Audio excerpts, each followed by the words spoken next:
Finance Committee meeting for July 11th. Call the roll, please. Vice Mayor Schaefer, Here. Vice Chairman Jones, Chairman Hellinger. Here. Motion to excuse Mr. Jones. Second. Guess we really don't need a. That's all there is, isn't it? That's all there is.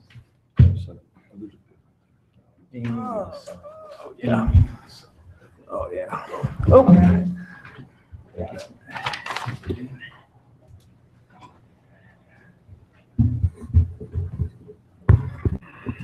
Okay, so, yeah, do you have one? I'll just share one. There you go. We're good. All right, so first up is approval of the motion summary for the meeting held April 25th, as recorded and transcribed. Recommend approval. Second, so that is passed. And third up is executive session. Move to go to executive session, pursuant to Ohio Revised Code 122.22 G3. I'll second that. So we are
So you need to leave and, Yeah, we're good.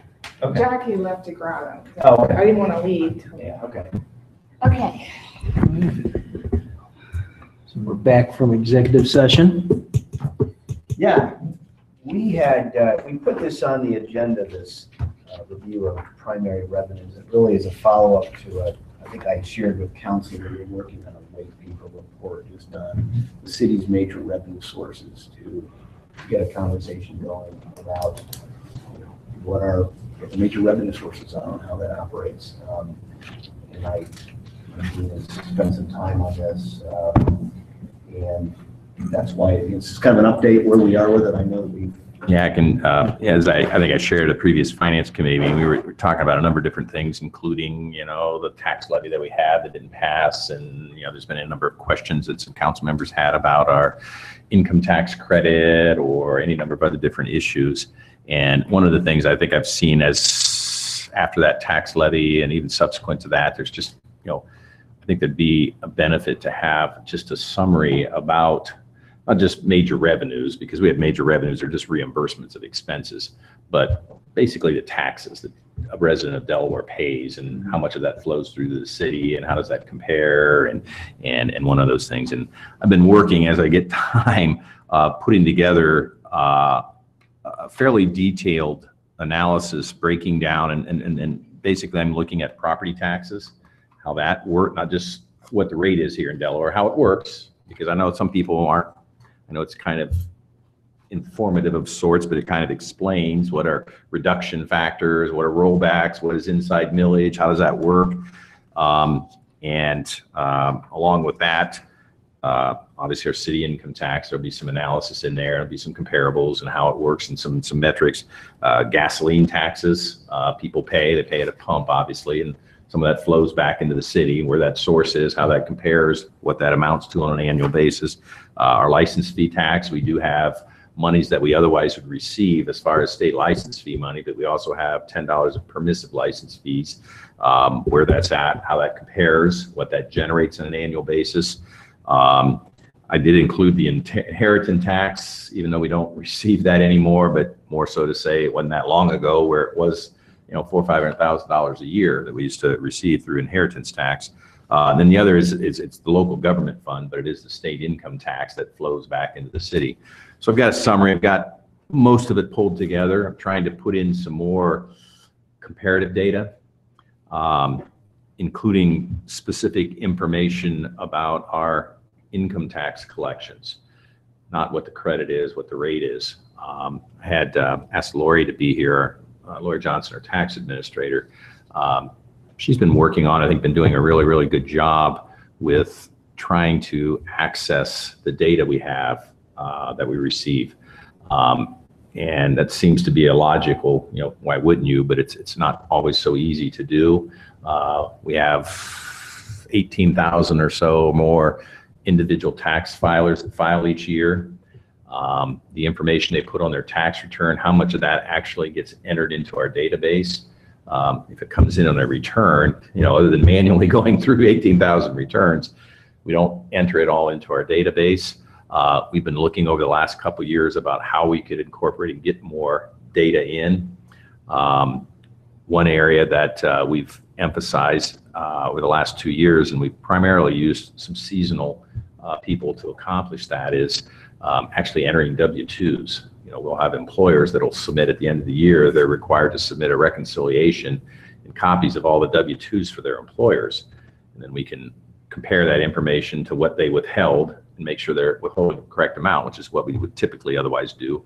But the last couple of years, we've made a concerted effort to enter the W-2 information, who these people are, and get that into our database. A lot of employers, some of the larger ones, file electronically, and we're now able to upload that into our system a little bit easier than what we could years ago. Even though they were filing electronically, the compatibility between our software system and what they were submitting, it just didn't lend itself to that. But we have a lot better access to information. Lori's been working on, I'll let her talk a little bit about trying to pull that information into an Excel spreadsheet and so that we can manipulate it. What can we pull off our system? What do we need to do to change how we enter data into our system to provide analytical information, not really information that you need to process returns, and that's why I really hadn't done a whole lot of it, but to answer some of the questions a little bit more definitively. In the past, those same questions have come up, but I've generally done a sample of a certain number of returns or on a certain street and pulled it out and manually calculated. I think we're pretty close to having reasonably reliable information that we can upload from our system on an ongoing basis at any given point in time. I do have some basic responses because I know there are some specific questions and whether we want to talk about that today or not, but well, rather than me doing all the talking, I want to put Lori on the spot. Maybe if you can come up. And I ever talk a little bit about the challenges of, I know, because, and I know, I understand why, you know, you have a council member who says, well, can we get this information? I'm not trying not to, but it's not as easily said as done. And you know, where we're at now is we've got to really scrub this data to make sure before we say, you know, that we can rely on the fact that you push the button, upload the data. I guess that's the number, but. Yeah, so when I started here about 10 years ago, more than 10 years ago, I think we had 5 employers who would submit electronically their W-2 information. Everything else we did manually.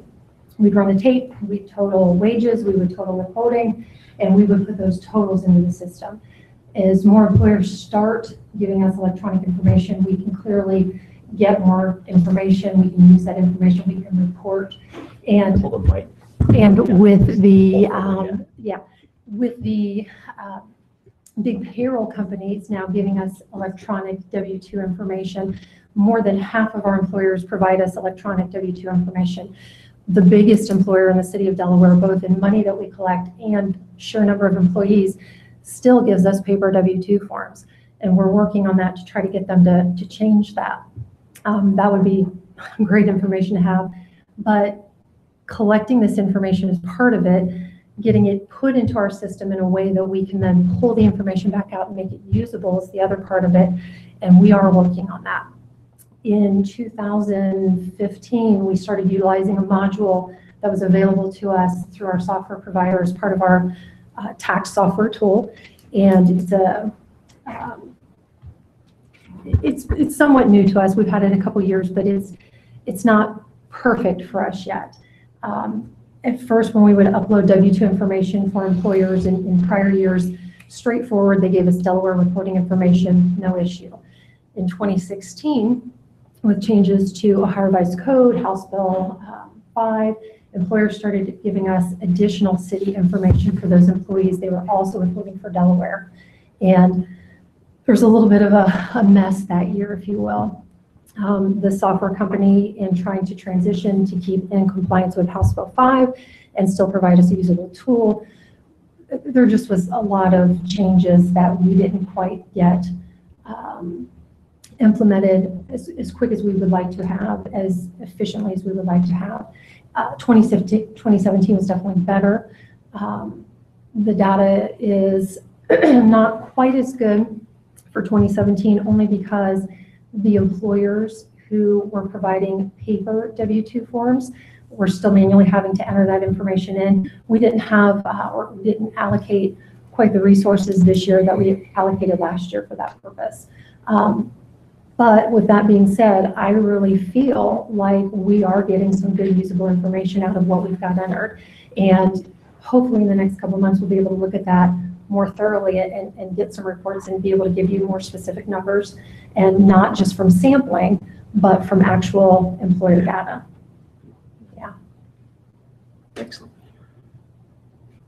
A couple things related to that, because there were some specific questions asked. I think Jim had one, and I know George has mentioned something. What we did do is Lori uploaded the, I think, 2016 and 2017, I think it was 2016 maybe.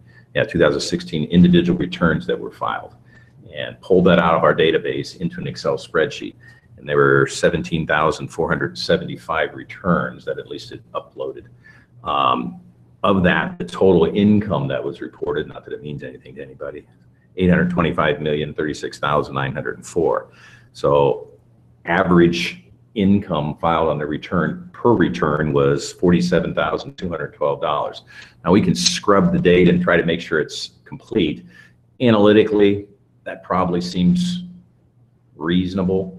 47,000 to some people might say, I'm sure there's more people that make more than that, but that includes, a 17-year-old high school student for whatever reason worked and made $2,000 and, in the whole ball of wax. So that's And they're filing a return. right.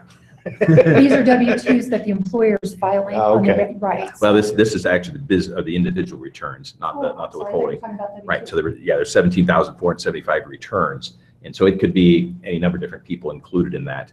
Of those returns, $6,826,000 was taxes that they claimed a credit for taxes withheld to Delaware, to the city.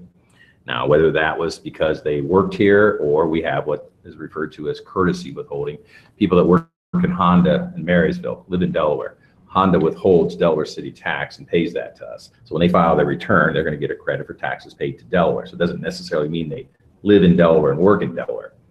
But the other number, and I think it was one of the questions asked, was the credits that they receive for taxes paid to other cities. Now, this isn't what they pay to other cities. This is what they get. It's basically, for most cities, it's half of our rate. And that was $3,623,994. So almost $3,625,000. And that was one of the questions Jim had. And again, you can then take a whole lot to extrapolate then from that. If we got rid of the credit and gave no credit, probably collect $3.6 million more. If we bumped it up to 100%, we'd probably collect $3.6 million less. And so anywhere in between there.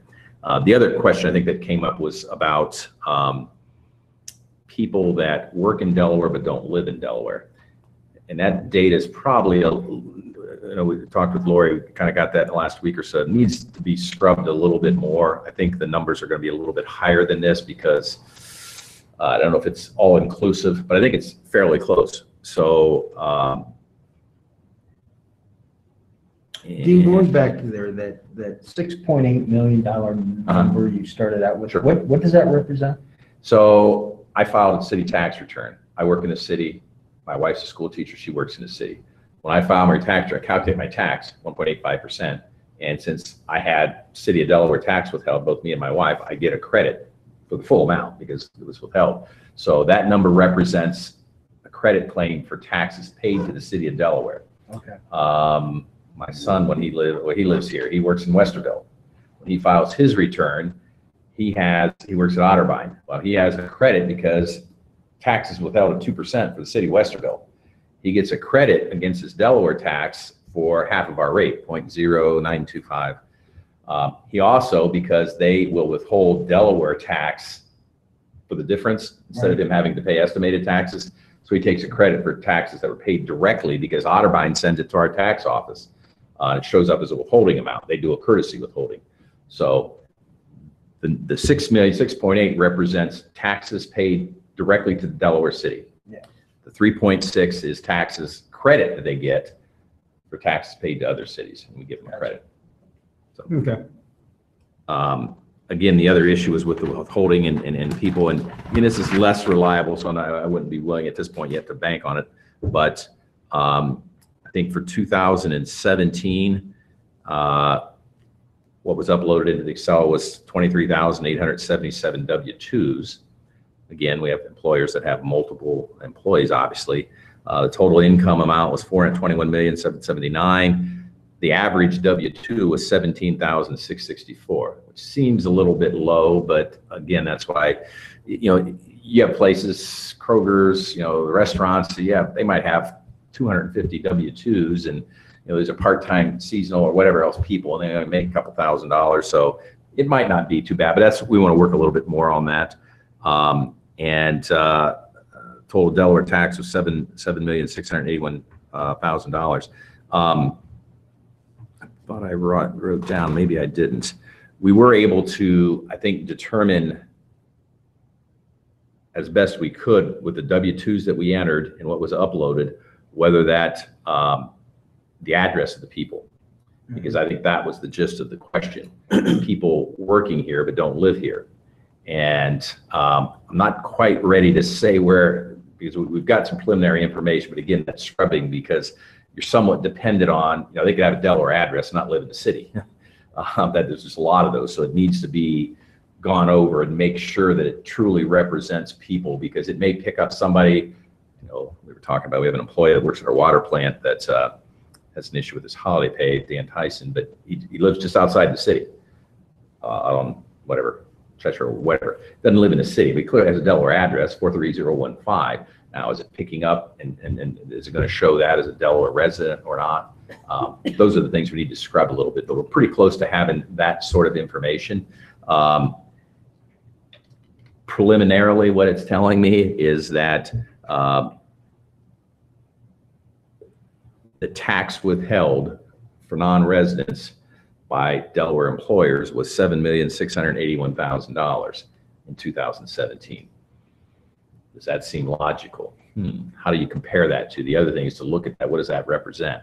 I don't know if you know off the top of your head, what's our total withholding collections? 17 to 18 million. So of that,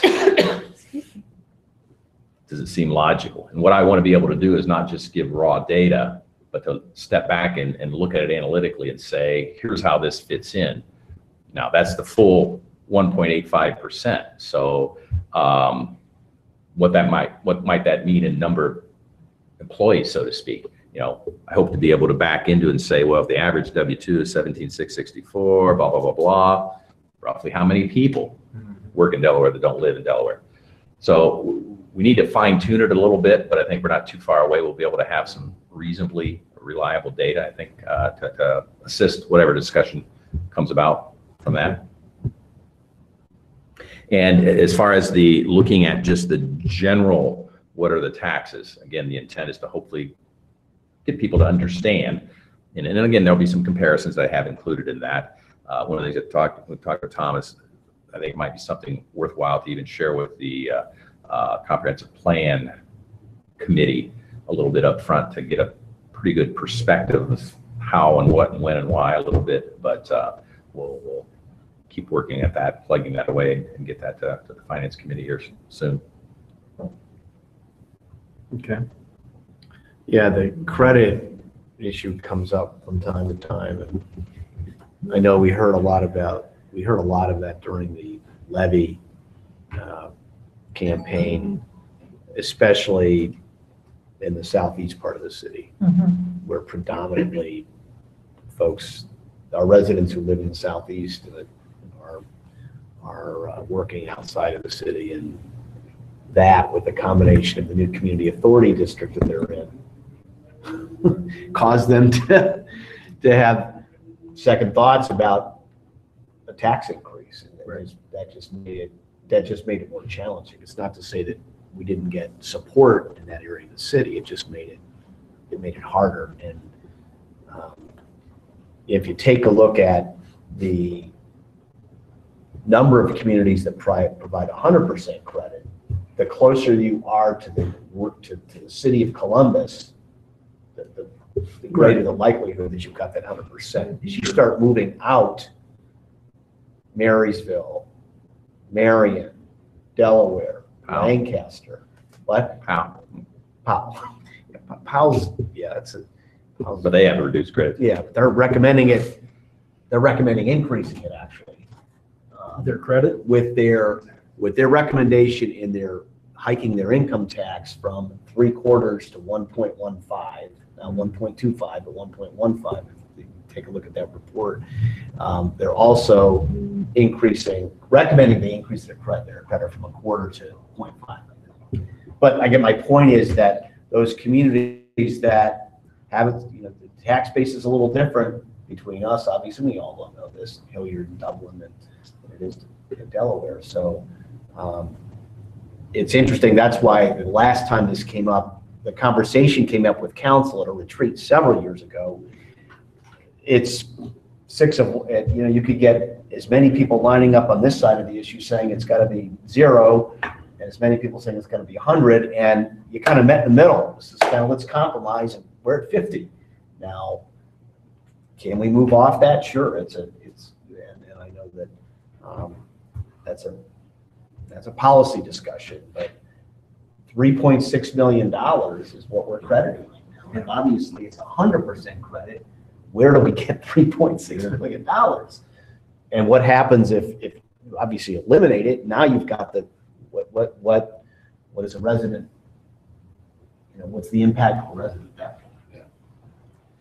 And and it's probably becoming, and Lori can perhaps speak to this, more challenging working in the tax department as we have more and more people moving to Delaware from Hilliard and those areas.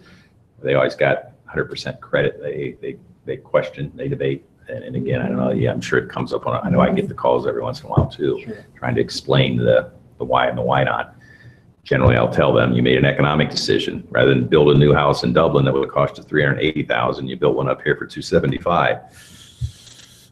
But you're gonna pay a little bit more in city income tax. That usually doesn't suffice. Lori, what's the most common question you get about the credit? About credit? Yeah.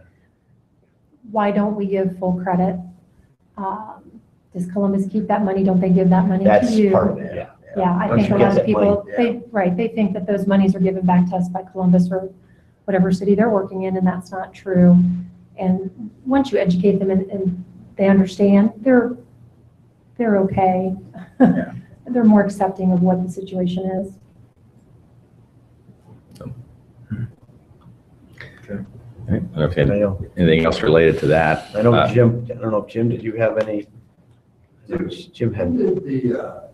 When did credits start, or, how long has it been around? Well, I didn't, Roughly. I'd have to double check, but the actual tax history is our first income tax was in 1966 at 0.75%. Delaware. In Delaware. Not state. Right, in the city of Delaware. In 1980, they increased that to 1%, which you could do without a vote. And then it became a challenge to go above that. And ultimately, they had several levies out there, but ultimately in 1988, they passed a 0.4% fire EMS tax. And then in 1990, they passed a 0.2% to renovate City Hall and build the Justice Center. That expired in 1998 or 1999. So it went back down to 1.4%. And then 2008, we had the 0.15 rec improvement, which is, again, only until it's paid for. And in 2010, 0.3 gets us up to 1.85. I don't recall ever seeing that it was anything but a 50% credit. We can double check to go back to 66 and see. I know I came in 1990 and it was a 50% credit. But we can find out if we've always had a reduced credit. Right, small dollar number back then. Yeah. Right. Yeah. Right. But if you look at again, just comparing tax rates between communities, of our 1.85, 0.7 of that is fire. Mhm. And that's dedicated. That's 7/10 of that one, and the balance is everything else. I mean, obviously minus utilities. And we've talked about this before. Most of the more suburban communities, there's that higher tax rate, but they're also paying a higher property tax millage to support generally a fire district. Or they have a separate township. Yeah, Dublin like doesn't have a fire department. Washington EMS, Hilliard Township. doesn't. They're all provided through the township. And, but That's maybe that's another reason people move here is it's lower. So I was looking at the budget over lunch, and it said, it was the 2018 budget, it said 1%. And I went, why does that say 1%? And I thought that was the reason why, but I couldn't put the math together. So we get 1% to work with. And well, because the other is for a specific purpose, and so we have to set it up in a separate fund because we can't use the fire EMS funds to pay for other general fund activities. Right, it's discretionary. We could, with limits, do quite a bit with that.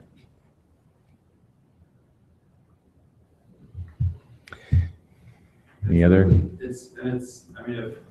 That's the council's decision on that 50% credit. Is that right? So that's a council vote? As far as I know, and I've checked, that's a legislative action. What the revised code requires, if you're going to raise the rate above 1%, you have to go to the voters. But reducing or increasing the credit, my understanding, and then we'll obviously confirm that if that becomes an issue, the council can take legislative action to do that. But in doing so, obviously it's still subject to a referendum if people get the petitions in place, but. I was on the phone the couple of weeks ago with the mayor of Marion in connection with our recycling dilemma that we have with Sims Recycling. And we were just talking about finances, and they eliminated the credit. And they didn't get a lot of pushback. And I would reason some of that is the demographic of the community. There's probably folks who live in Marion, work outside Marion, but not as many, obviously, as you have here, the farther north you get. So that was less of an impact to their constituents. We now have a new city in the southeast part of the city. So. Is this helpful at all, George? Yes, yeah, it is. I mean, it really, yeah. It takes a lot to get your hands around it. But, yeah, at the end of the day, I think this is a difficult decision, but I think that decision needs to be made at some point. But we have to have all our ducks in a row, obviously, before we do that. But I can't see where we can say, where people complain constantly that, we can't maintain our roads, we can't do this, we can't do that. And of course, where they complain, we just say, well, we just don't have the money. But then there's $3.5 million that we're giving back every year. So it's a tough decision, but I think the right decision is going to be to move off that 50%, whether that becomes, entirely or in a stair-stepped approach or something. Because we can't continue to go with what we have. So, the other option is to take an income tax increase to the voters and then keep the 50%, credit there, which, what the heck does that really do for? Or one of the things we had talked about during the last levy was increasing the credit slightly to offset some of the impact of the increase, especially but again, when you look at, for instance, our wonderful Terra Alta thing down there. When you look at that, you look at, the numbers that the developers spew at us about their household incomes. And of course, rightly so, most of those are out of the city. It makes sense that that's the money you want to harness, for income, from an income tax basis. So, if you have a household income of $250,000, and 1.85% of 250, my brain isn't working real good. She's the tax calculator. Ballpark, $5,000. $5,000, okay. So so you're right there. You're right there in that $5,000 thing. You're giving half of that back, and you're talking hundreds of houses, 500 houses, and you're giving $2,500 back. You're talking some real significant money there. That's real money. It's real money to everyone, whoever's having to pay that or is no longer getting that credit. But, somebody wants to say that, this is our way to prosperity. The way to prosperity is to effectively use your monies. And if you don't have enough money, it doesn't make any sense to give money back. I know our federal government doesn't necessarily feel that way, but it's, at the end of the day, we have to have more revenue. So, just for giggles, I did a 10-point move on the credit, and it repaved about 2 miles of road a year. That's if you want it. Yeah. I was just looking for comparables, like what's it paid for? That's the part of the dialogue that I hope to stimulate, not just taste great, less filling, raise the credit, lower the credit, but cause and effect and connect it to something. And it can help too, not that we're crying the blues or whatever else, but when you look at how other communities oftentimes get that, well, how are they able to pay the roads? Well, why? You got to look at some of the realities. We got the same lane miles, we got the same population. They get three times as much revenue coming in to do that. Well, and that credit is equal or exceeds the monies that the road lakes covers, right? Wasn't it going to give us about 3 million? 2 million, I think, yeah. Something like that? Yeah. So it becomes one, everybody complains, why isn't East Central done? Right. It's like, well, we don't have the money. But if we didn't give that money back, those are things. You can go back almost with that same dialogue to the residents and say, these are the things that we can do without raising your tax, but, eliminating this credit. But you are increasing. Yeah, you're in effect. eliminating the credit. Yes, they are paying more. But at the same point in time, and again, and I know we had that discussion on the phone, our residents, just like any residents, they shouldn't be complaining and wanting money back. And to your point, people say, oh, aren't you getting that money back from Columbus? Heck no, we're not getting money back from Columbus. And I think that's the big fallacy that most people don't understand. It's like, you live here, your house is here, we provide 7/24, 365 services to your residents, to your kids, to your household. Why would we want to give you money back while you work in Hilliard and you're paying the full Monty to them and you're only there 8 hours a day, maybe 5 days a week, 28% of your time? So I think that's that education component. And I think if we can get that over to people, then I think that, like you said, that once they understand that, we're not being greedy. We just basically, we can't afford to subsidize. We're subsidizing Columbus. All of them. Yeah, in a roundabout way. We're saying, well, everybody has to pay that 2.5% to Columbus, so that's just, that's so bad. We'll give you some of our money back to make it, to lessen that impact. That's BS. Let Columbus do that. Of course, Columbus isn't going to do that. We had that discussion. Did you find out anything on that, Tom, about the legal, what is legally allowed in the way of credits or for non-residents working in a city? Yeah, I don't think we have any choice. I think if it's the way the tax law is written, if regardless of where they live,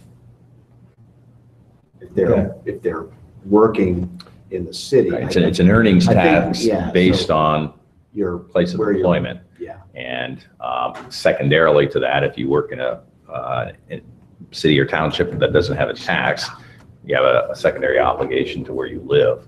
But that politically, it's come up at various times, and because not just Columbus, but Toledo and Dayton and all those major urban areas got that put in place early on. I think, was it Toledo who had Cincinnati? Dayton had the first tax in income tax in 1918 or something. That's been well established. And I think people kind of challenged it, but it's probably not going to go anywhere. Sure. The argument the urban areas say, but for those resources and their ability to generate regional dynamics, nobody's going to have jobs. As I said, sometimes it tastes great, less filling about the equity of it. People are electing, they could live in Columbus and work in Columbus, but more and more people are pushing out. They want to be far enough away so they don't have to be bothered with the urban nature of a city and what that all entails. I don't know, maybe it comes with a cost. So is this going to be helpful, Kent, you think? Yeah, I think the report will be definitely helpful. It's hard to keep track of all this stuff in your mind, all these different sources of income and how much we property tax and all that. So, I mean, to me, this report is something that's going to be helpful to understand. So that's what we had. That's what item, Yeah. That's her. could you come to the microphone and introduce yourself, please? I think you have to. Dean, when you've talked a little bit about the value of having a property tax to complement the income tax, Sure. and could you talk through the positives and negatives of those interacting? Well, I think, in the past, it was kind of unwritten in Ohio that cities had income taxes and you let the schools primarily use the property tax as a means. even at schools, people debate what's a more fair tax. Should it be based on property? Should it be based on income? Should it be graduated rates and all that? Plus where we're at with property tax, because that's one of the things I'll address in the summary, is the inside millage, the unvoted tax is already tapped in. So anything that would change as far as our property tax rate would have to be voted. And it's subject to rollbacks. So, it's going to be a fixed amount that it's going to collect. But it does, in effect, somewhat diversify our revenue streams. The property's not moving. And so, we could have a couple employers leave and whatever else, and that income tax is subject to ups and downs related to that.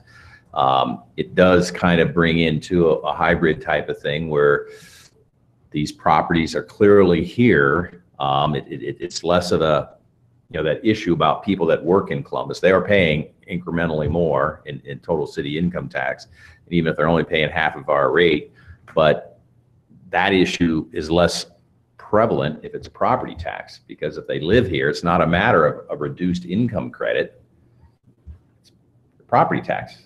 And all those services that are provided by property taxes are based on where you live, not where you work. And so that debate about increase the credit, reduce the credit, taste great, less filling doesn't come up if you're talking about a property tax change. I don't know if that helps a little bit. Yeah. The Terra Alta and the income taxes that they've, I think, I don't know. There's some good numbers that could come in from that. Is there okay, I come from a not-profit world. So is there if we're going to collect $1 million in taxes, is there a ratio where we know, okay, we got to use about $300,000 to cover costs of garbage, of things that we're required to do? And is there I want to use is there a margin? Is there a margin there that we know? Ironically, it's probably been 10, 15 years ago, we tried to do an extensive cost of services analysis. We brought in, I think his name was Randy Gross. Yeah. That came in and not just residential, but certain types of residential, certain areas of the city. Is there a point where we could say across the board for just general services of the city, fire, police, refuse is utility, but maintaining streets, parks, all those things that are just rolled into what we spend our discretionary money, is there an average cost to provide those services to residents, and what might that be? At the time, it somewhat indicated that residential growth didn't pay for itself, and again, I don't think that's earth-shattering. That's why a lot of cities want to do economic development and get jobs in their city. Where is that threshold? Again, we haven't updated those numbers. Tom shared with me an analysis that the city of Powell did on, they were dealing with some of the same issues with what's their revenue stream. And they did do this. I'm not sure what the data was behind it or how they came up with the numbers. And again, their tax rate is lower than ours, but I think they determined that there was a gap of about $200 or $300 a year between what the average Powell residents paid in city income tax and what it costs to provide services. So they the verbiage is kind of interesting if you read it. It's kind of, we're losing $300 a year on residential. Huh. And but we could probably, it's not as easy to kind of, the tougher challenge is to try to determine what your cost per residence is. How do you weigh in businesses and the services we provide to them? But It's a germane question. Actually, there is part of the comprehensive plan, as part of the contract we have with this management consulting firm, there is an element regarding this fiscal piece and how we might be able to address some of that. But if we told you that commercial tends to lose money, you'd say you have to have commercial to support the rooftop. So it's not always going to be a proposition where it's a net gain to the city, depending on that land use. Going back to that income tax levy review committee back in 2002, 2003, whenever that was. As I recall, that number was, the number that's always stuck in my head was that you had to have a household income of $225,000 There was a number of which, To break even. That was the number that Yeah. we kind of fixated on. And that was back 15 years ago. So, So that's what we're working on, and, well, Jim, did you have, I know this was, you had some questions, and I only one other question. I think when the local government fund was cut, I know did we have those dollars penciled in for roads in particular? Okay. local government fund was really a discretionary revenue that most of it was. I mean, yeah, it was one of those revenues that came into the general fund. And out of that, we allocated monies back to our capital improvement fund. So what we paid for roads, we had gas tax money, we had license fund money that had to be spent on roads. But we also subsidized our public works operating budget, $1.5, $1.6 million a year. And we also transferred a little over $1 million into the CIP, which a lot of that went toward road maintenance. And whether that came from local government fund money or income tax money or property tax, yes, it wasn't like we specifically said only the local government fund money is going to go towards roads. It was part of a pool that we allocated resources to. It also went towards paying, you could say, to pay for police and whatever else. And you could do some rough calculations, say based on the percentage number, total dollar, this is roughly how much of that goes towards that. But the reality of when it goes down, just like inheritance tax, on average, we were getting about $450,000 a year. between the two, it's close to $1 million. Yeah. And You're operating with less. not getting that, did that mean that road maintenance was reduced? But no, pretty much everything ratcheted down pro rata. All right, that's what I was wondering. All right. I think And that's all I have. probably one of the things that Powell emphasized in this report that they just finished was the loss of the local government fund, half of the local government fund, coupled with the inheritance tax, it's caused a gap. Now, we've been fortunate, probably so have they, that you can make some of that up, but only so much of it. We're thinking about it.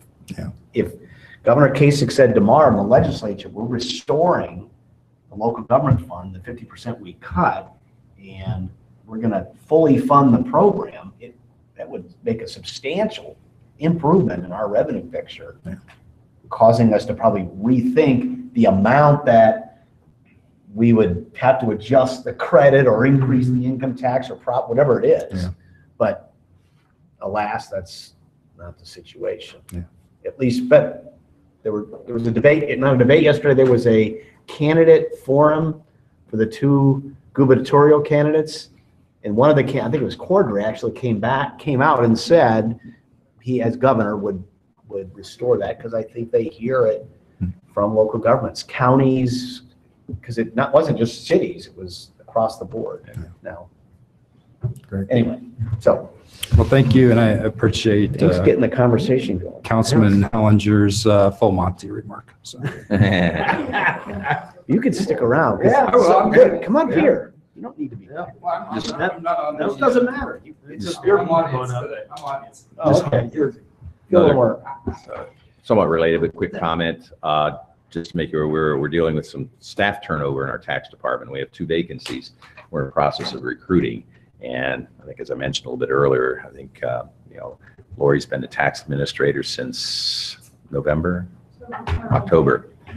She's doing a really, really good job. And I'm really seeing, as far as engaging, and it's not just pulling together data, looking at how the challenge, collecting an income tax is not an easy task. I mean, you got to keep track of people, you got to know where they're at, you got to get them to file, and you got to get them to pay. That's the other side of a property tax. Not a whole lot involved in collecting that. It pretty much, if you don't pay your property tax, they foreclose on your house. That's why some lights went off when Berkshire Township said, we're going to get this big jet, it's going to be residential, because it's a way. But they do, I think, a really, really good job. We're short-staffed, so we're trying to keep our head above water. But like I said, I think Lori does a really, really good job. And I think as we recruit people in, I think we're looking for certain type of people that'll really be engaging and really, really, really hopefully do a good job. Yeah, it's a thankless job, I'm sure. Because, Most days, but surprisingly here, the last couple of months, a couple of emails have come in and have again, it's that education, that's the key to it. People just, if nothing else, thank you. Thank you for your time. Thanks for explaining it. So. We're also trying, I know that the buzzword out there is being transparent. We're shared with Lori over the last couple of years this notion that sounds odd for us, but we really need to get into the marketing game, because not just to communicate to people, but we can be more effective the more people are aware of what their obligations are. And that's easier said than done. You can't just assume because we have a city income tax and people live here that they're going to understand and know. But reaching people nowadays, we can use, although I don't want to talk taxes all the time with some of our positive things, but trying to look at how we go about do that. That's a little tougher to take time to do that when you're constantly backed up, trying to keep your head above water, just processing the paper through. It's another one of those goals we have of looking at what it might take, how we can, and maybe we may need to engage somebody to come in and assist with what's the best way to communicate some things out there to people, to reach out, to get out there. We have a lot of challenges with apartment complexes, trying to get people in and out, and trying to get people to file. Ideally, we can get to the point, maybe someday we could be proactive. We could go out there and meet with, put some things out there and try to, proactively communicate to people, not just send them a return and hope they know what to do with it. So. Fishing with finance. You think? Well, we can't use fishing. That's been used. We got to come up with something else. One thing I did Hunting forget, with finance. There we go. something I was going to mention legitimately was there's a senior member of staff who lives in Delaware and works on staff, and they were not aware of how the credit works. And so I thought that was interesting, and just FYI, that even our own folks kind of go, go a little cross-eyed on it. Some of it's just trying to make it, so you can explain it and somebody understands. It's not, it's math. It's not always easy to understand. So. And needless to say, I think some of it filtered back to council. We had some transitions and some changes that the state mandated with penalties and interest and calculations and all that's easy to do to adopt the language. But whether it's our software vendors, and it's just a whole different way, these calculations that have to be made sure that they're accurate, trying to communicate to citizens about the changes that were mandated. And I think we got a little bit more, and I think we were as responsive as we could be to say, well, it wasn't put in the return very clearly or whatever. And that, again, is another goal even going into next year. We're going to do as much as we can to make people aware. If you have this credit, reduced credit, you have to make estimated payments. Whereas in the past, we didn't penalize you if you got that all paid before January 31st. Laws changed, and we got to comply with the state says you have to be consistent. Now we've got to go in quarterly and calculate, just like the IRS does with estimated payments, and calculate a potential late payment fee. People don't like that, but that's the way it is. It's the state doing in their infinite wisdom, saying that we need to provide more consistency between different communities. So that's Is that helpful? And we'll hopefully have a fuller report here the next probably next 30 days, 45 days. Yeah, that'd be most helpful. Okay. Thank you. The next item, next three items really just updates. The first of which is the City Hall Annex project, and just wanted to ask Jackie to work up the latest estimates of the project right next door, and then just kind of refresh everybody's memory of what we originally authorized, where we are with that, and then her estimates on completing the project. And I wanted to put that before you today, not necessarily for a yes or a no as much as it was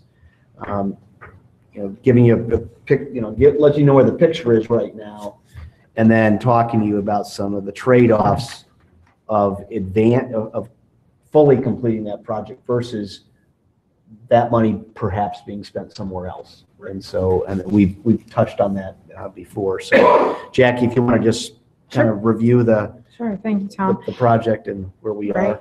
So as the committee will remember, that the reason that we even put this in front of you was because we wanted to take advantage of the economies of scale while the contractor is over there.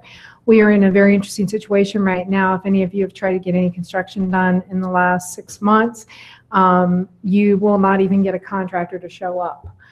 They are highly busy, and so we're paying top dollar. So while we do have a contractor already working over at Cohatch, we can add on to his contract by changing his scope and take advantage of him actually still being on property. That doesn't take away that there's still money that has to be put out if we want to try to do these renovations. So let me just refresh your memory a little bit. To have Cohatch done, the basement and first floors, the city had agreed with Matt Davis from Cohatch that we would pay $1,185,686. That's already done. That's been passed. It's funded. They're doing the work. With Ordinance 18-26, further council passed $615,000 in order to get those items that you see listed there. The big item that was kind of up in the air, no pun intended, was the design and construction of the connector bridge that would link the two properties, City Hall and the City Hall Annex, the second floor. It will be right outside this door. And I had originally estimated $285,000 for design and construction of that. We recently received the new schematic and estimate, and it came in at $170,000.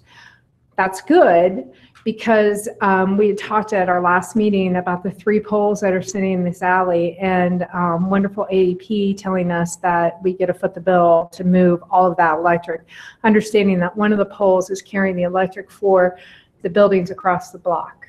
And so that being said, AEP is the governing body. If we want to get rid of them, which we have to in order to put the connector in, and plus they should have been taken out decades ago. There are actually 8 transformers sitting on 3 poles. And like I said, the most northern pole is carrying the electric for the next block, which is definitely not what you want. So in order to get everything relocated and get a new transformer in, the current estimates that Jerry and I have come up with are $105,000. So if you take the $170,000 minus the $285,000, leaves you $115,000. Subtract the $105,000, which we need to do the relocation of those poles. It does leave us on the good for $10,000. So it's not great news, but it's okay news. Okay. So what I did is we had to have the asbestos taken off of the second floor and the roof. And we talked about this last time. Obviously, you can't have people in a building and having asbestos being removed on the roof and above their heads. So it made sense to go ahead and do that. So we went ahead and approved the contractor to go ahead and get rid of that asbestos on the roof and on the second floor, and that was $31,000. Tom has suggested that perhaps we move ahead with the demolition of the second floor, and again, taking advantage of the economies of scale. He has people there to do the demo. The demo will cost $21,000. All that does is it's just going to clean out the shell of the second floor, take down some walls that we know we're not going to use, and just get rid of all that debris. So that's $21,000. And I guess just jumping in, Sorry.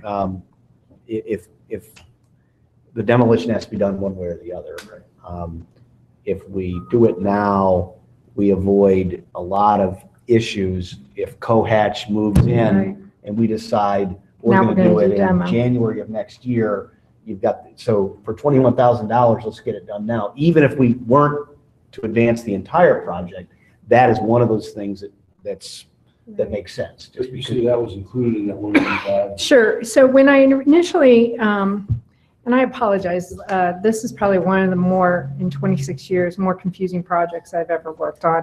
And I helped build I was on the planning team for the Rife Center downtown, so 32-story building, but I digress. So the demo for the second floor is included in the 185. And so if we don't go on and complete the second floor, If we do go on, we can reduce that 185 by $21,000 because we're already going to try to get that demo done now. Okay. And then another funding source that we've identified is there's about $112,000 in the CIP fund for parks maintenance at the East William Street building that we're not using. So that's another fund that we could use to put towards this project, towards completing the project. Again, completing this project has to do with security. If we want to increase we want to address the concerns that the police officers and the Army Corps of Engineers, I believe it was Army, no, it was somebody with the FBI, identified some security risks that we have on the ground floor, first floor and second floor. And we want to be able to update that. Again, taking advantage of the economy of scale, we have a contractor here, he's willing to stay. I can tell you that if you haven't been keeping up on Cohatch, the brand, that they're starting to build in other cities. And as soon as he leaves this site, he can't come back to Delaware because he has his other jobs lined up. So I'm trying to take advantage of him in a good way and try to get all the work he needs done. It needs to get done for these two buildings for security and as well as ease of access for our planning department.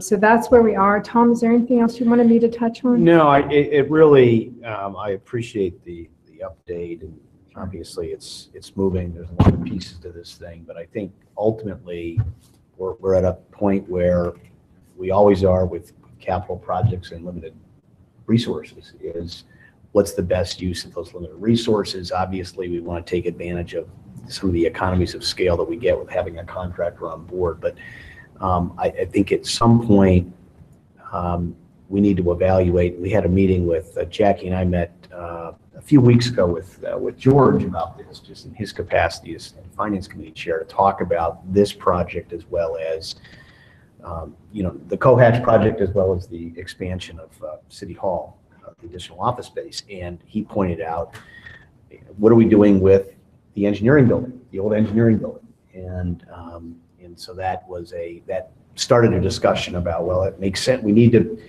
kind of bring that back and get some direction. The direction we got from City Council was, let's move ahead and look at the taking down of that building and establishing municipal parking lot there, and perhaps some sort of a welcome center that might have some amenities for folks who come downtown. And so that's the dilemma that I have right now is do you, if you had an unlimited source of revenues, you do them both. But if you're faced with taking down an existing building, creating some municipal parking versus finishing off the second floor to provide additional office space, which we need and I can justify, how do you weigh that? And I think that engineering building is no longer really an asset for the city.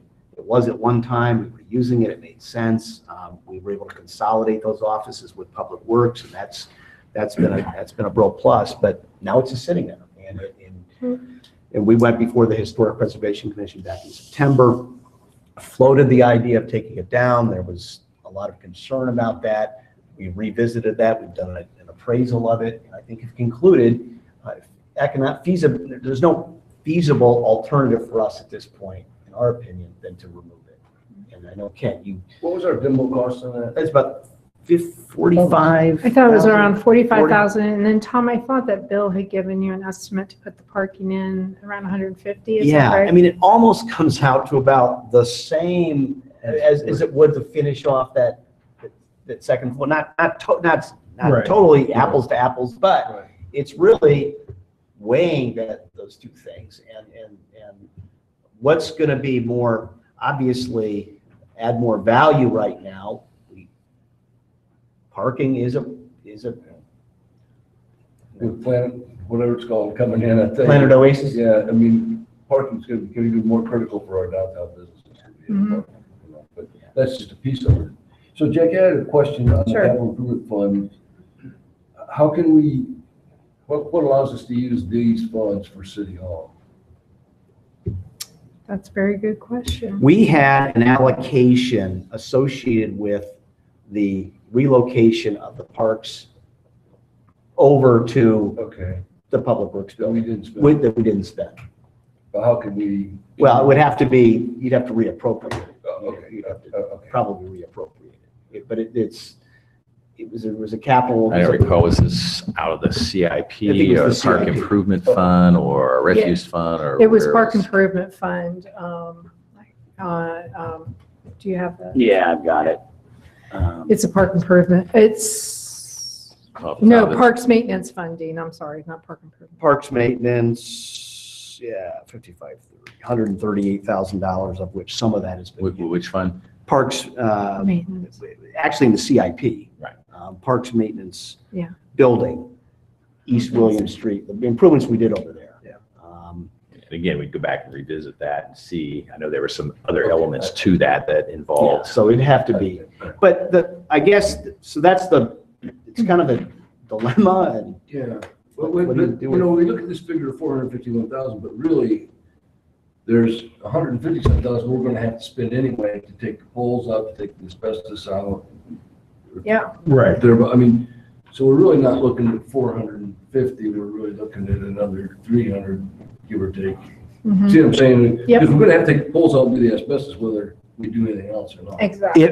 Right, to make that connection. So now we're really talking 300 and some thousand to do all the other stuff you want to do. Right. But you still have to spend it. I mean, you're still Right. gonna spend that amount. Right, but what I'm saying is we're not, yeah. Right. But if you take, then you look at the engineering building and you spend That's 150 or 175 grand to right. demo and blacktop it or do whatever you're gonna do there. Yeah. You know, kind of, and again, it can kind of be a phased approach. It doesn't Mhm. have to be, you know, all at this point in time, but start to get some benefits there, then you would still have, 100 grand or so there left that you could do. I mean, and we've had this discussion quite often we know how ineffective the existing offices are in this building, especially when you go back there in the planning area, you know, that whole thing there with the file cabinets out in the hallway and what have you. So, but if we can at least make that connection, and again, I kind of go back to do the base stuff, get it done, get it ready, and then as time allows, Finish it. finish it. And again, maybe it's in phases, but you know, if we still have 100 grand then unencumbered, you know, we could, knock some of this out. Right, what I think if you wanted to finish it off, plus do the engineering building, the parking lot, that's an additional, there's another probably $300,000. Right. A couple $100,000 you're gonna need. And that's where, that was kind of the source of the dilemma for me, was weighing those two things, you know. For me, if it's choosing between tearing down the engineering building, putting parking in, and finishing the renovation, my number one part is to get rid of the engineering building, parking in.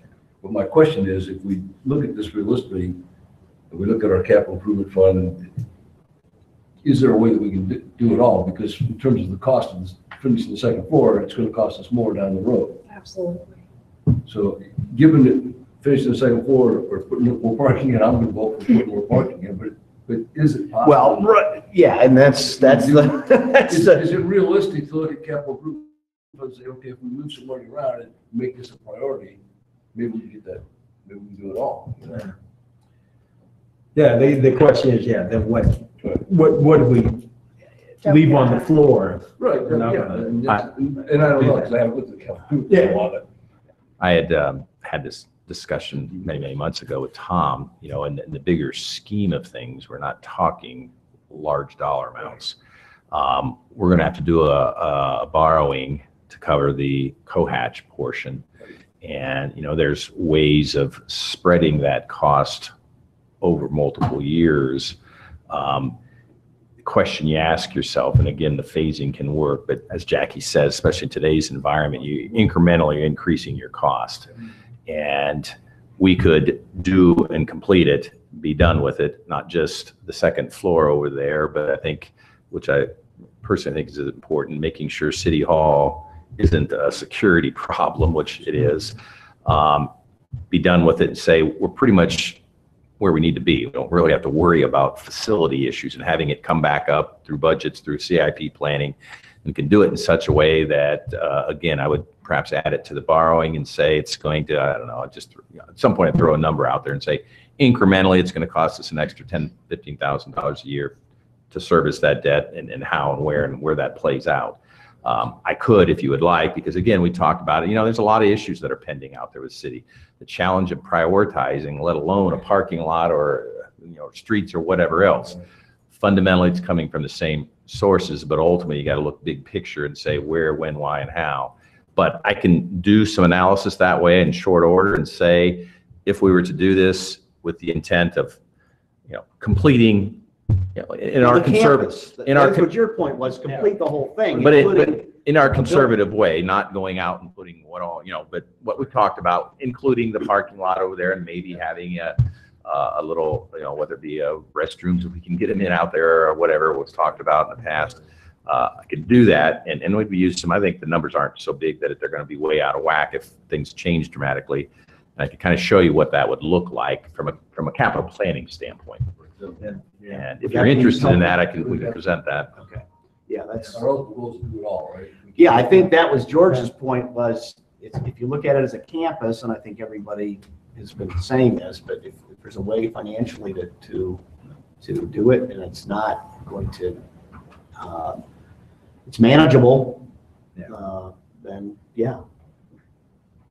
So I think, why don't we then, Dean, work on that analysis, get it back, and reconvene with you. Okay. The only thing I'd add is that I know Lori had a request to see if she could get windows in the tax department down. Absolutely. Anything for Lori.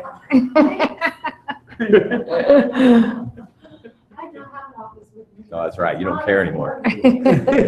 We'll use them as a recruiting We tool. are, You can have a window to an alley. but he will move ahead with the demo. Yeah, he needed to know that today. Okay. So I'm going to tell him to go ahead. And we're also have reached out to AEP, my governmental affairs candidate, to say, wait a minute, what? Yeah. This is an economic development project. It's provided an abatement. Yeah. It's definitely one silo's over here, another silo's over here. And you saw that she understood my explanation. She'll get Yeah, back to me. yeah, Okay. which is good. So, anyway, that's what that update is all about. Okay.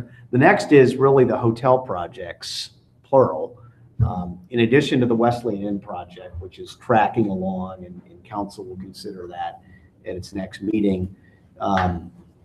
We've been approached by two other developers for two other hotel projects, one of which will be for the HPC, the Historic Preservation Commission, at its next meeting, 2 weeks on Spring Street. And the other one is a project that would be on the corner of Union and Winter Street. Jackie? That would require the PNC property, the drive-through area, at the PNC little drive-through bank, and then our property as well. The reason I put this on the agenda was really Caught my eyes.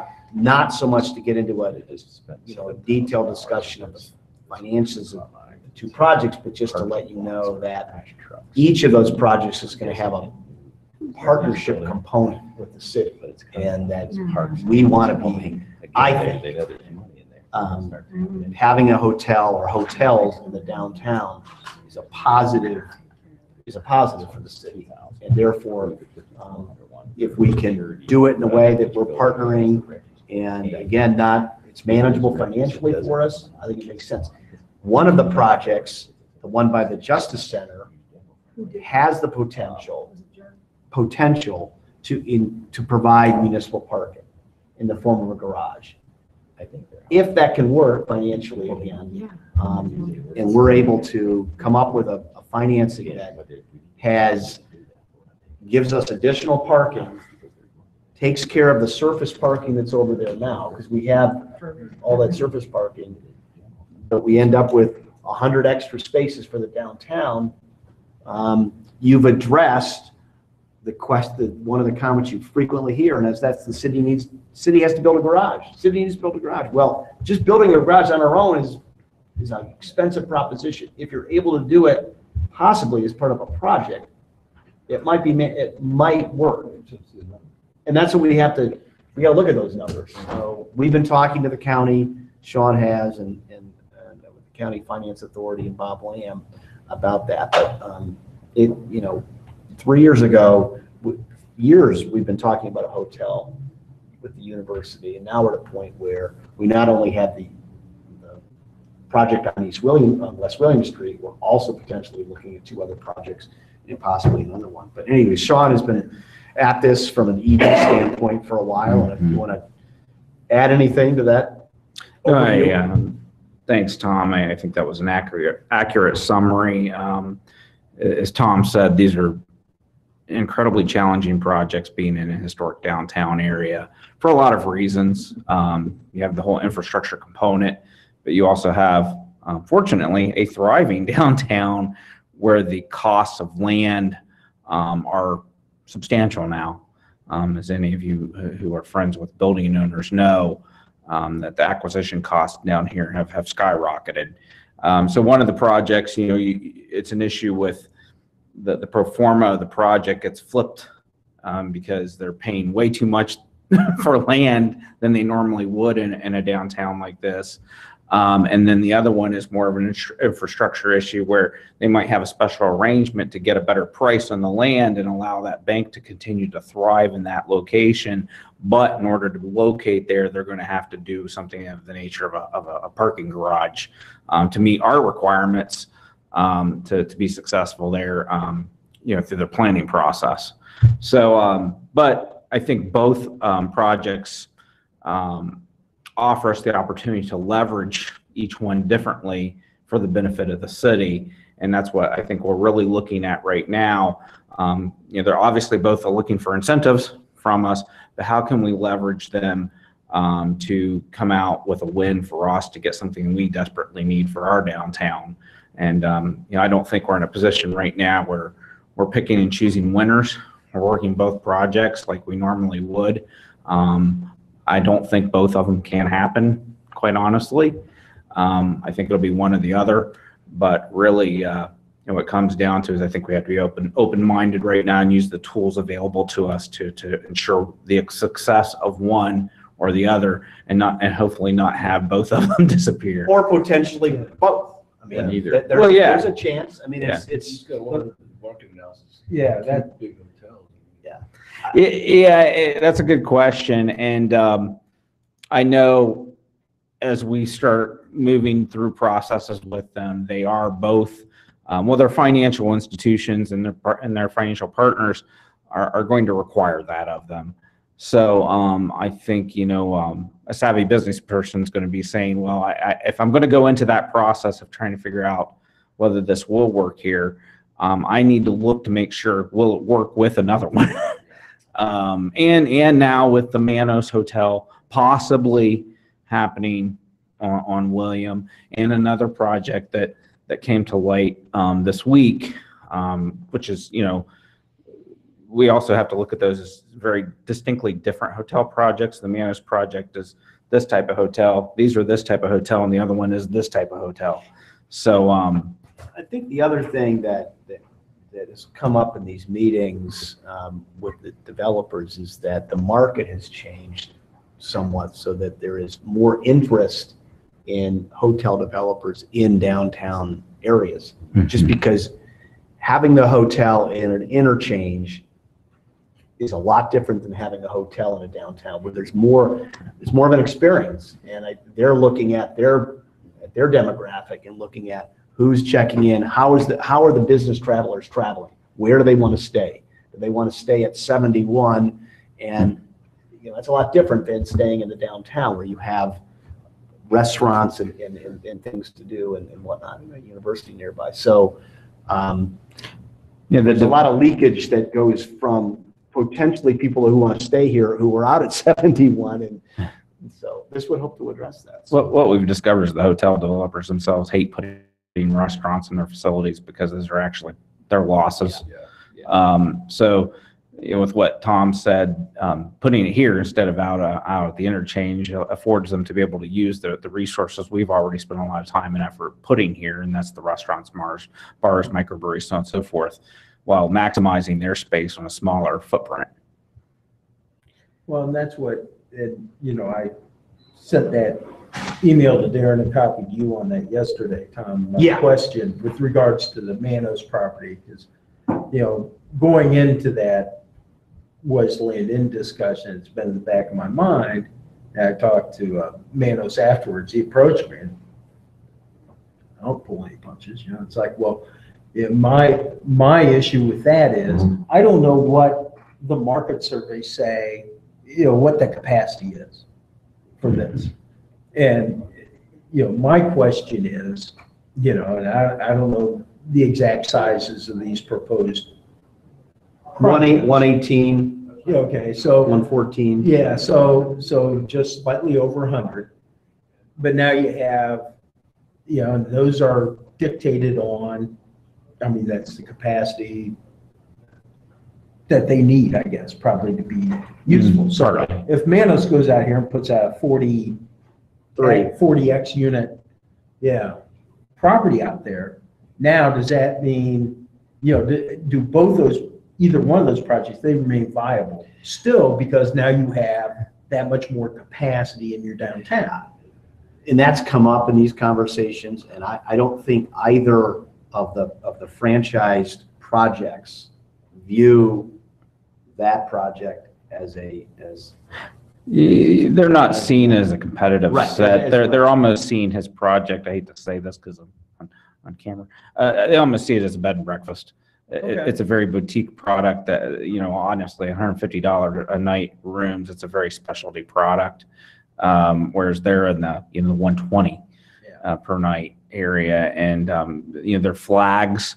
So there's somebody, if I'm a business traveler and I have frequent flyer miles or however that works, with hotel rewards, I'm more likely to want to continue to use that, or maybe my company has an arrangement with that flag.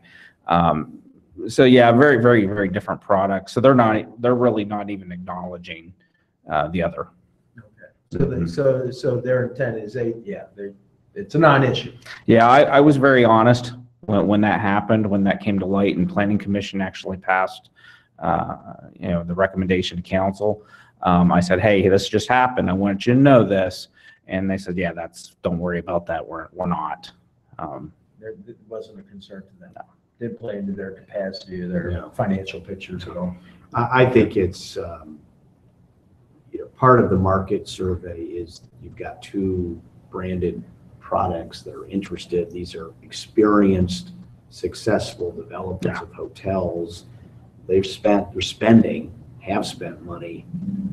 And, at some point, it might flesh out that it doesn't work for one reason or another. But I think we wanted to bring it before you tonight just to let you know that at some point we'll need a fuller discussion about what partnership means. But it would be exciting if we could figure out a way financially to make it feasible for the city to not only get a hotel, but to add parking, to actually increase the availability of our parking supply would be a real win for the community.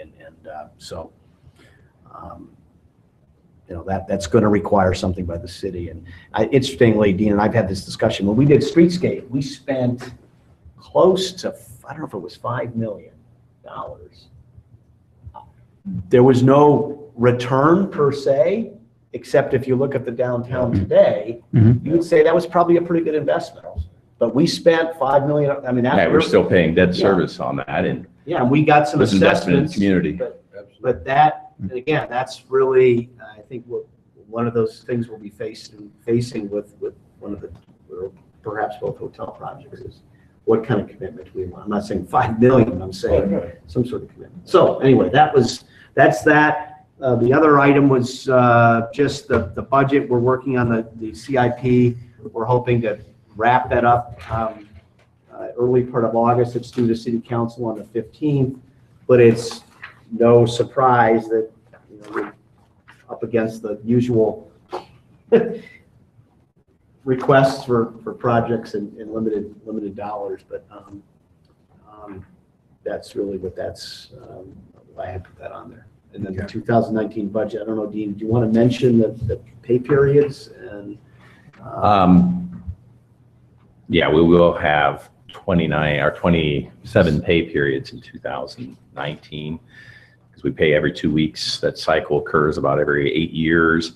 A few years ago, we pushed our payday back from Friday to Tuesday, so it bought us a few more years, but that'll be a part of that. And it's something we've anticipated and we'll incorporate in. It's one of those issues when you look at even our general fund, not the fund balance reserve, but the reserve account.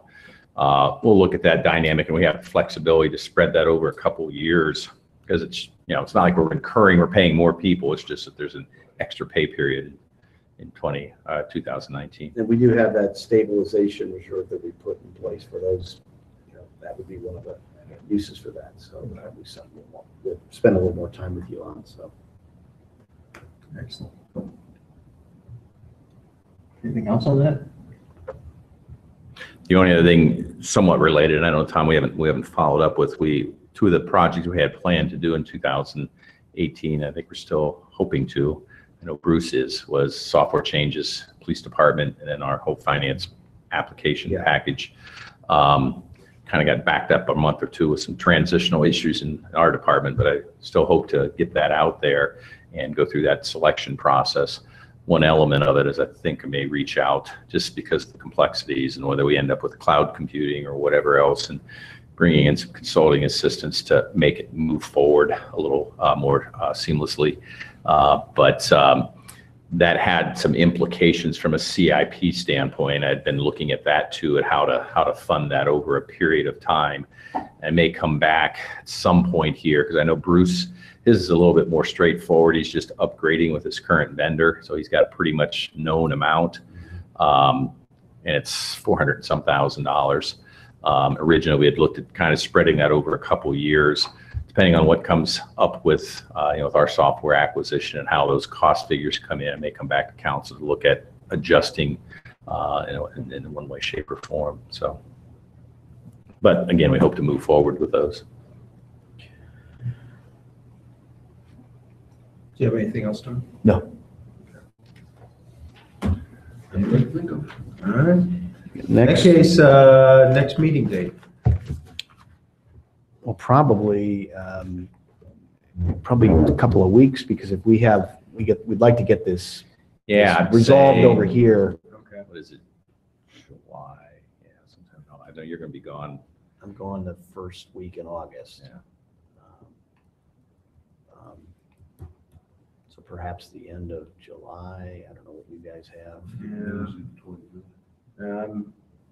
You're gone. Yeah, I should be gone that week. I'll be back the 29th or 28th. So I'm back that week that's split between July and August.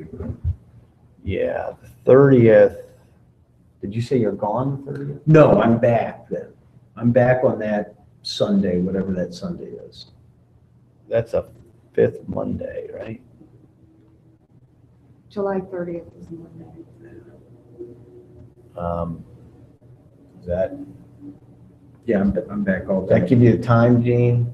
We should be able to pull something together. What's that? We did it on the 30th of July. Oh yeah, like I said, I hope to have it before then because it may have some stuff We do have an with the NCA comprehensive plan group too. we do have an NCA meeting that day, on that Monday. On the In 30th. the afternoon around 3:30, but Okay. What time? I think we scheduled it for 3:30, so Okay. how long that normally, maybe. That's only an hour probably. If we met at 5 maybe. I could send out, We'll see if Chris is, did you guys? does that work? Five would be Yeah. fine for me on the 30th. Yeah, that'll work. What was that? I was gonna say I could send out like one of those doodle calendars where you could pick certain dates and see which ones. Well, it's just Chris, if the two of you can make it, it would just be Yeah. Chris. Is he available on the 30th? And what time were you thinking, like at 5? or- Well, yeah, 5 maybe, because that point, we could,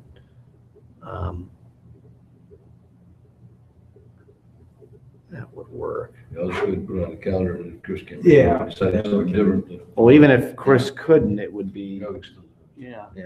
I mean, it would be helpful, obviously, to have him here. But we can get some of this information out beforehand. Good deal. But Dean, that would be the, kind of the proposed way we might approach the financing for the campus. I mean, Right, that too. that plus this. Right. Financial stuff. Lots of good stuff. All right, well, let's Move to stick a adjourn. fork in it. Yeah, so moved. And whatever time it is, 5 after 5, 7 after 5. I'll